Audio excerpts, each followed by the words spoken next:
keys from a table. So here I've already written out the SQL for how to add and remove foreign keys. So to add a foreign key, we need to type alter table followed by the table name, and then we need to type add constraint and follow it by a constraint name. So actually we make up the constraint name here, so we can name it whatever we like. And then we need to type foreign key followed by the column name. So this is the column which we want to set as the foreign key. Then we need to type references followed by the table name, so the table which this foreign key is referencing, and then open a pair of brackets and add the column which this foreign key is referencing. So let's look at an example of adding a foreign key. So here I've typed describe addresses and describe people. So let's just run describe addresses, and you can see we have this ID field which is the ID of each address, and then in the people table, if we run describe people, we have this address ID column. So I want to make this address ID column in the people table a foreign key which references the ID column in the addresses table. So let's add that now.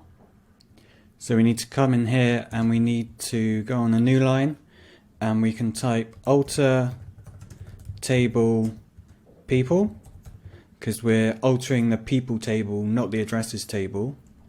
And then we need to type add constraint followed by the foreign key constraint name, which we can make up now. So let's call it FK for foreign key underscore people address. So this is the name of our foreign key constraint.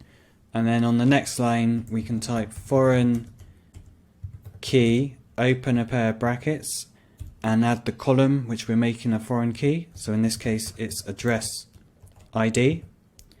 And then we need to tell SQL what column this is referencing. So we need to type references followed by the table name. So we're referencing the addresses table, and then we need to open a pair of brackets and add the column within the addresses table that we're referencing. So it's the ID column in the addresses table, and then we need to finish that with a semicolon, and then we just need to run this query.